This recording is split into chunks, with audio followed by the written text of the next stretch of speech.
Nos encontramos en Mujeres que tejen la historia en América Latina y el Caribe. Esta es una sección que apoya la Fundación al Derecho. Mi nombre es Angélica María Rodríguez Vázquez y nos encontramos en la entrevista número 10 de Mujeres que tejen la historia en América Latina y el Caribe. Hoy vamos a tener una invitada muy especial, como todas nuestras invitadas.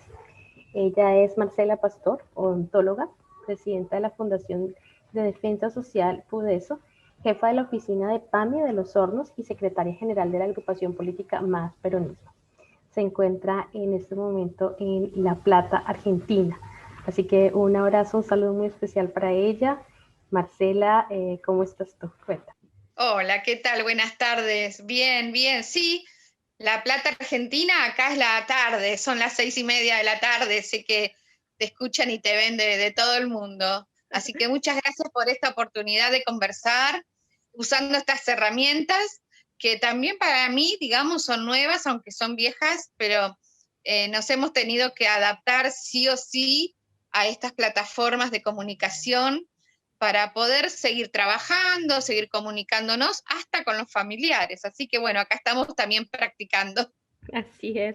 Marcela, tú te conocí hace un par de meses antes de la pandemia, creo que antecitos de la pandemia, como un mes antes, y he conocido un poco el trabajo que venías realizando antes de este gobierno, y también, pues digamos que sé de muy buenas fuentes de del trabajo que tienes. Me gustaría que nos relataras un poco sobre tu vida, quién es Marcela, qué le apasiona, cómo se ha ido forjando para ser quien es hoy en día. Bueno, mira, es variadito lo que te voy a contar. A veces es difícil hablar de una, pero bueno, te entra invitación, a veces uno habla y puede servir para que otras mujeres se animen, ¿no? Se animen a que transcurrir la vida con altibajos, también se puede seguir viviendo, no sobreviviendo, sino viviendo, disfrutando, buscando lo mejor. Y mira, yo soy platense, nací en esta ciudad, tengo 58 años de edad y he pasado muchas experiencias en mi vida de las cuales las cuento positivas, positivas porque de las peores también aprendí que, bueno, que hay cosas que hay que saberlas pasar, que hay que comprenderlas, que hay que compartirlas para que duelan menos. Estudié la primaria y la secundaria en la escuela pública, para mí un orgullo, que a veces tan vapuleada, tan criticada, pero realmente me ha ido muy bien, me ha ido muy bien, me ha hecho forjar esta persona que soy, me ha hecho conocer muchos compañeros de diferentes clases sociales, que eso también tiene que ver, porque a veces uno cuando va a una escuela privada, comúnmente hay un estatus en eso y bueno, la escuela pública te da todo esta mixtura de clases sociales y de posibilidades de la inclusión, que uno hace 58 años no entendía que era la inclusión, ¿no? Es una palabra nueva también, o un concepto, no palabra, sino un concepto, un modo de vida. Y bueno, mis padres laburadores, los dos, mi mamá modista, mi papá mecánico de autos, de clase media baja, con un perfil así de alquilar, de tener una casa de alquiler, de ir mudándonos de un lado al otro, porque bueno, porque el alquiler estaba más caro. Y yo soy la mayor de tres hermanos y tuve la oportunidad de entrar y de estudiar también en la universidad pública. Estudié odontología y durante 5 años transcurrí también esa otra experiencia que es la universidad pública. Y bueno, resulté ser la primera profesional del conjunto de mi familia, digamos, de mi familia extendida, de mis padres, de mis tíos, de mis abuelos, digamos, la primera. Entonces, era todo un acontecimiento, ¿no? Digamos, Marcela está estudiando en la facultad, eso también era una presión, pero era un halago, bueno, era un desafío.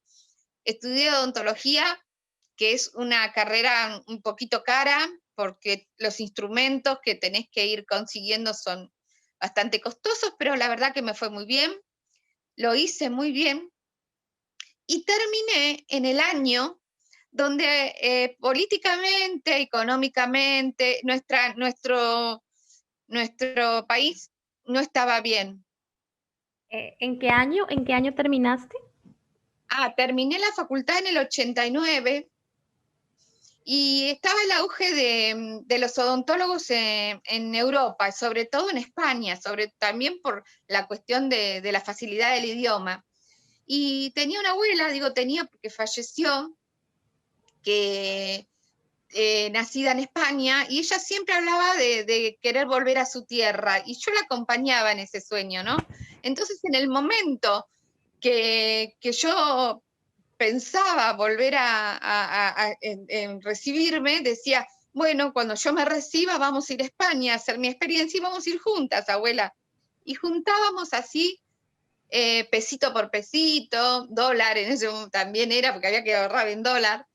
Nos hacíamos las prendas, nos preparábamos la valija, y en ese momento, bueno, pude viajar, pero no con mi abuela, viajé con otra amiga. Y ahí transcurrí muchas experiencias en un país distinto, con idiosincrasia diferente. Trabajé mucho tiempo de empleadas de otro, hasta que me pude poner mi propia clínica. Y así fue que realmente dar un salto en la parte económica me hizo empoderarme y saber que las mujeres también podemos desempeñarnos hasta en otro país, hasta en otra tierra. Después tuve grandes satisfacciones, como decir, invitar a mis padres que vengan a visitarme a España, comprar regalos. Bueno, esas cuestiones de que en mi casa no se hacía, ¿no? No era pensado subirse a un avión y viajar a Europa. Sin embargo, así lo pudimos hacer. Todo eso lo voy contando porque esta mujer, las mujeres, ya hace 35 años lo podíamos hacer. Lo podíamos hacer. Entonces, yo siempre cuento que, o les digo a mis hijos que tienen 25 y 27 años, a los amigos de mis hijos, a los jovencitos, que hay que animarse a transcurrir los sueños. Hay que animarse a transcurrir los sueños. Cuando me desempeño como odontóloga, en un momento me tengo que volver porque tuve un problema de salud, y ya también me volví, hice pareja, tuve mis hijos, y empecé a ejercer la profesión aquí en La Plata. ¿Y qué me pasó? Empecé a escuchar situaciones de mis pacientes, sobre todo mujeres, con muchas vulnerabilidades, con muchas aflicciones y muchas que remitían a las violencias físicas, que eran visibles, y después a las violencias psicológicas. Yo enseguida detectaba las violencias físicas. En la cara algo se nota, en los brazos. Uno se le despliegan las antenas y empieza a ver alertas de qué le está pasando a esta persona. Y bueno, y ahí la verdad que el consultorio odontológico se me pasó a ser un consultorio psicológico y me empecé a interesar en buscar herramientas y instituciones que pudieran ayudar a mis pacientes. Y así fue que milité y me empecé a sumar en el colectivo feminista, que ya hace un tiempo que venía se formando, pero que recién en nuestra ciudad empezaba a juntarse la cuestión del tema de mujeres. Bueno, la cuestión cambia, pasan los gobiernos. En un momento, bueno, llega el gobierno de Néstor y Cristina, de Néstor sobre todo, que impulsa tantos derechos para las mujeres. Y bueno, empecé a participar de todas las colectivas que pudieran haber sobre este tema. Me interesó lo social y me interesó la política partidaria. Soy de ideología peronista. Y fue así que participé en un acto eleccionario. Fui candidata a concejal. Se ganó, no entré por la cuestión del número donde estaba ubicada en la lista, pero sí me desempeñé como presidenta del Consejo de la Mujer de la Municipalidad de La Plata. Ahí pude experimentar cuerpo a cuerpo estas situaciones que yo veía de reojo en el consultorio.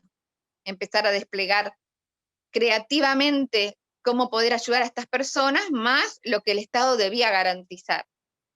Después transcurrí por la dirección de la lucha contra la trata de personas y la explotación, un tema mucho más álgido, más comprometido, que eso tuvo que ver con experimentar otro camino, otra complejidad de la violencia, porque vos fíjate que en la violencia por razones de género, casi siempre es emitida de un varón hacia una mujer, y entonces identificás quién es el agresor. Es el varón, la pareja, expareja, de algún círculo cercano. En vez de la explotación y la trata, casi nunca llegás a quién es. Es toda una trama, una red que, bueno, cuesta mucho para la investigación y empiezan a entrar un montón de actores y actoras, mujeres explotadoras, mujeres tratantes, que esto también hay que decirlo,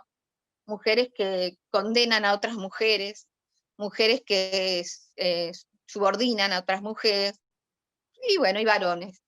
Y ahí también empecé a conocer el mundo diverso, ¿no?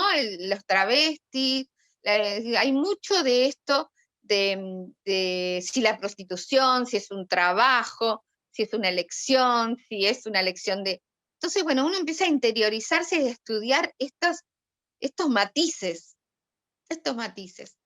Y así que trabajé hace muy poco en el Instituto Nacional de las Mujeres, asesorando y acompañando a muchas mujeres de mi región, de la provincia de Buenos Aires, hasta que cambia el gobierno y me convocan ahora. Actualmente estoy trabajando en una obra social muy grande, la más grande de Latinoamérica, que se llama PAMI, es el Instituto para Pensionados y Jubilados, que sin ser una cuestión diferente, tiene que ver con un grupo etario, pero también yo le estoy, bueno, ahora en pandemia nos estamos ocupando mucho de otra cosa, de las urgencias, de la prevención, de los cuidados, pero no descuido la mirada y de la discriminación, del género, de la vejez, digamos, de esta cuestión de la discriminación hasta por la edad.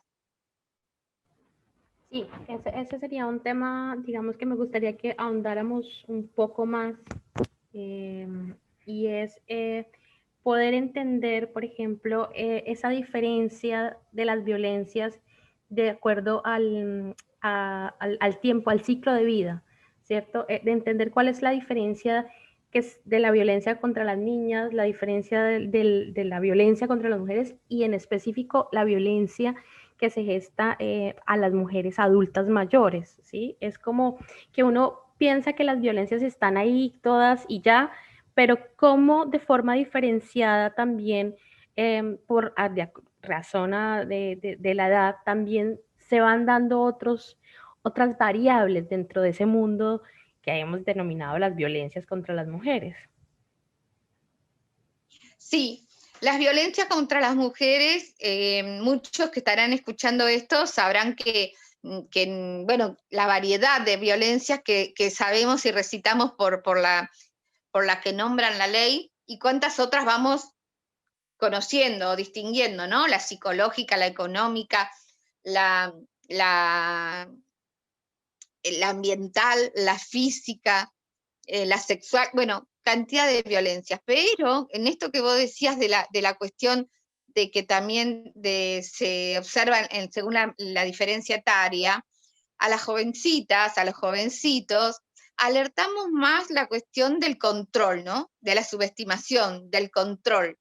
Por ahí algunos llegan al golpe, a la violencia física, pero hay mucho de la manipulación psicológica, ¿no? El control excesivo, el celo, sos mía para siempre, si no sos mía me mato, la cuestión de con quién te relacionás, esas amigas no son para vos, esta cuestión más de que raya lo psicológico y de la manipulación. Avanzadas un poquito más en la edad y ya consolidando pareja, la cuestión, hablamos de la escalera de la violencia, esta sube un poco más al insulto, a los empujones, al que, bueno, un cachetazo, el golpe, y ahí sí, la mayor cantidad de femicidios que contamos, lamentablemente, es en esa franja de los 20 a los 35 años, 40, cuando ocurre el peor de las violencias, que es las mujeres muertas por quien decían amarlas, decimos nosotros, ¿no? El femicidio.